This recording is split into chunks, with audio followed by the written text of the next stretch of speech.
Vamos a revisar el reglamento de calderas, autoclaves y equipos que utilizan vapor de agua. Vamos a ir haciendo una relación mientras revisamos estos temas. El decreto supremo 10 vino a reemplazar el que se creó en el año 1984 y el objetivo principal es resguardar la salud de los trabajadores y prevenir algún accidente que pudiera ocurrir, dado que estamos trabajando con equipos de alta presión. El artículo 1 nos habla del alcance, es decir, a qué artículos va a alcanzar este decreto 10. Nos dice que va a alcanzar a las calderas de vapor de agua, a las calderas de calefacción, a las calderas de fluidos térmicos, que pueden estar fijas o pueden estar móviles, a los autoclaves y equipos que van a trabajar con vapor de agua a una presión manométrica superior a 0,5 kilogramos partido por centímetro cuadrado. Debemos recordar que el autoclave, nosotros para poder esterilizar, mínimo vamos a subir la presión hasta 2 kilogramos partido por centímetro cuadrado. También va a incluir o va a alcanzar esto a la red de distribución de vapor, es decir, a la red que va o a las cañerías que van desde la caldera que genera el vapor hasta el autoclave. ¿Qué es lo que nos dice el reglamento de calderas, ¿no es cierto? 10.12. Esta es una pregunta para ustedes. ¿A quién aplica como mínimo? ¿A las calderas de calefacción? ¿A las calderas de vapor de agua de cualquier tamaño y presión superior a 0,5 kilogramos partido por centímetro cuadrado? ¿A las calderas de fluidos térmicos o todas las anteriores? Pensemos. Y en realidad la respuesta es a todas las anteriores. Vamos a ver algunas definiciones. Cuando definimos autoclave lo vamos a definir como un recipiente metálico hermético. Y la presión manométrica, tal como lo vimos, va a ser superior a 0,5 kilogramos partido por centímetro cuadrado. La caldera es la unidad principal diseñada para generar o agua caliente o calentar un fluido térmico o para generar vapor de agua mediante la acción del calor. Y ahí vamos a tener algunas definiciones, como por ejemplo una caldera de calefacción. Una caldera de calefacción no va a exceder la presión de 0,5 kilogramos partido por centímetro cuadrado y están específicamente diseñadas para generar agua caliente cuyo uso es de calefacción o de uso sanitario. Tenemos calderas de fluidos térmicos, cuya particularidad es que no utilizan agua, sino que utilizan otro fluido. La caldera de vapor es una caldera que tiene que tener presiones superiores a los 0,5 kilogramos partido por centímetro cuadrado al pensar que va a tener que abastecer a los autoclaves. Tenemos también calderas de baja presión, que son calderas diseñadas para generar vapor de agua cuya presión manométrica máxima de trabajo no puede exceder a los 3,5 kilogramos partido por centímetro cuadrado. De acuerdo a lo establecido en el Decreto Supremo 10 del año 2012, ¿cómo vamos a definir una caldera de calefacción? Y aquí tenemos 4 alternativas que nos dice que es la unidad principal diseñada para generar agua caliente, o será la unidad principal diseñada para calentar un fluido térmico, o la unidad principal diseñada para generar vapor de agua, o es la caldera diseñada para generar agua caliente cuyo uso es de calefacción o uso sanitario. Y la respuesta es la letra D, porque todas las otras unidades principales es lo que nosotros conocemos como caldera. Si seguimos con las definiciones, vamos a ver que tenemos calderas de vapor a mediana presión. Y estas calderas van a ir desde los 3,5 hasta los 15 kilogramos partido por centímetro cuadrado. Tenemos también calderas de vapor a alta presión, que va a ser superior a los 15 kilogramos partido por centímetro cuadrado e inferior a 42 kilogramos partido por centímetro cuadrado. Pero también tenemos calderas de vapor de gran presión, y estas son superiores a los 42 kilogramos partido por centímetro cuadrado. Piensen ustedes que más o menos lo máximo que alcanzamos en autoclave son 3 kilogramos partido por centímetro cuadrado. Imagínense lo que es una caldera de 42 kilogramos partido por centímetro cuadrado. Y las calderas móviles, cuya característica principal es que se pueden trasladar de un lado a otro. Luego vienen otras definiciones como son, por ejemplo, los componentes. Los componentes, dicho de otra manera, son accesorios. Son equipos auxiliares que nos van a contribuir al trabajo o de la caldera o del autoclave. Cuando hablamos de componentes, estamos hablando de quemadores. Los quemadores son así como en el califón, lo que prende, esos son los quemadores. Las válvulas reguladoras de flujo, que van a ser aquellas llaves, ¿no es cierto?, de paso, que nos va a dar mayor flujo de un líquido o menor flujo del agua, por ejemplo. Trampas de vapor, que van a atrapar los vapores, todo lo que son los vapores no condensables, por ejemplo.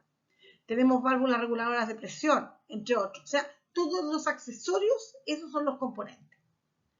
Hay otro concepto importante para determinar qué es la dureza total del agua. Ya vimos harto sobre agua, tuvimos toda una unidad sobre eso.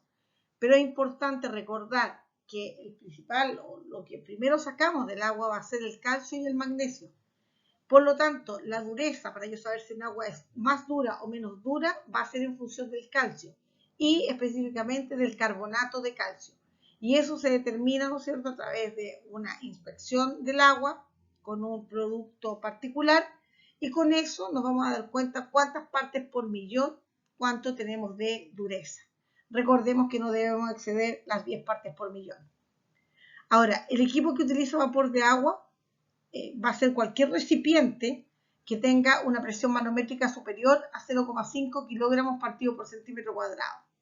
¿Quiénes van a estar aquí? Los acumuladores de vapor, marmitas, cocedores, desgasificadores, secadores e intercambiadores de calor.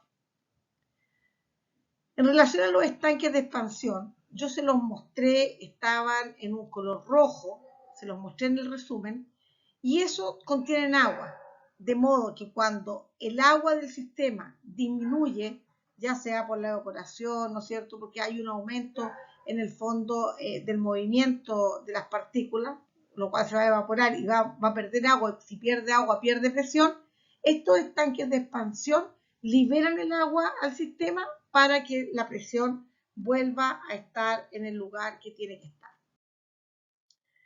El manómetro, a diferencia del barómetro, el barómetro nos va a medir la presión ambiental. En cambio, el manómetro nos va a medir la presión que tenemos en un fluido o en un líquido o en un gas que esté contenido. Las NTU son las unidades nefelométricas de turbidez. Y efectivamente esto es lo que nos miden, y recordemos que el agua que nos abastece no debería tener más de 10 unidades nefelométricas. La presión del diseño es aquella presión que se utiliza cuando diseñamos una caldera, un autoclave o cualquier equipo que utilice vapor de agua. La presión de trabajo va a ser aquella presión que el proceso requiere. Eso es importante. Por ejemplo, si nosotros vamos a esterilizar a 134 grados, para poder lograr esa temperatura vamos a tener que tener una presión de trabajo alrededor de 3 atmósferas técnicas. Entonces, eso es importante que lo tengamos claro. Y esto puede ser igual o inferior a la presión máxima de trabajo con la que fue diseñado el autoclave, nunca superior. Y la presión máxima de trabajo es la presión límite que está determinado por el fabricante y se tiene que colocar en una placa que se debe soldar al autoclave. Y con eso vamos a saber cuál es la presión máxima de trabajo. La superficie de calefacción se va a ver en una caldera. Tenemos que pensar que en una caldera, ¿no es cierto?, por una parte vamos a tener el líquido que nos va a transferir el calor y por la otra parte del metal, vamos a tener los gases y los humos. La superficie de calefacción va a ser por donde vayan esos gases y esos humos. Cuando hablamos de termostato, es el termostato que todos conocemos, aquel que nos muestra una temperatura máxima y una temperatura mínima. Y va a obligar a que la caldera se mantenga entre estas dos temperaturas. como similar a lo que es un calefón. Prendemos la llama o apagamos la llama. Y de esa manera, el agua que está en el interior va a mantener una cierta temperatura que se va a ver reflejada, ¿no es cierto? O se va a ver más bien controlada por este termostato.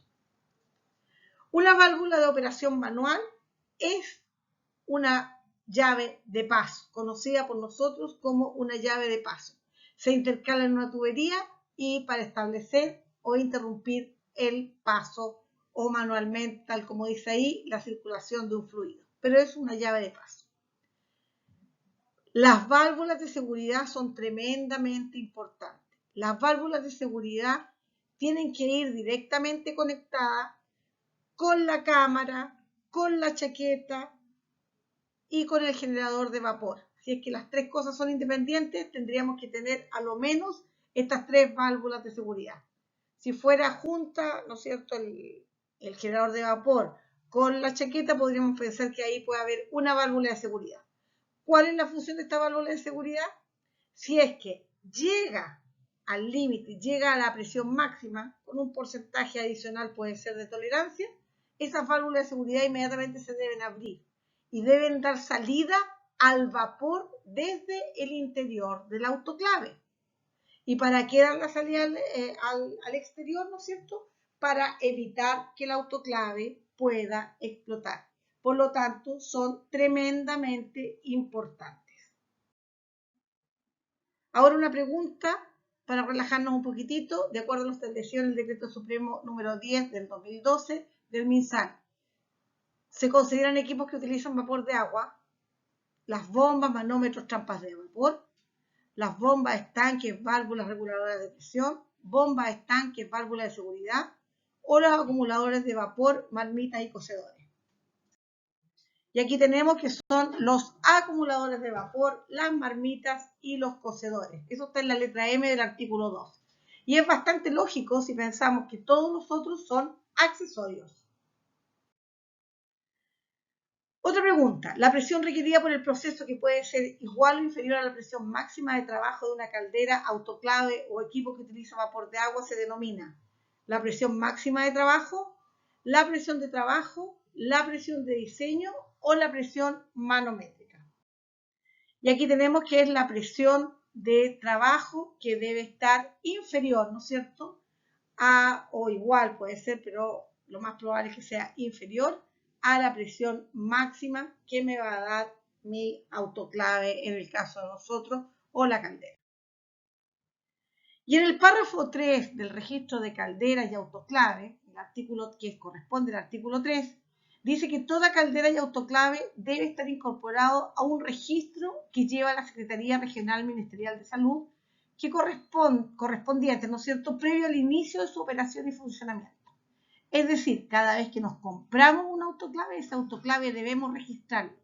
Y para registrarlo hay que cumplir una serie de requisitos que vamos a ir desglosando. Este registro le va a asignar un número con validez nacional que le va a permitir identificar el que será comunicado al propietario.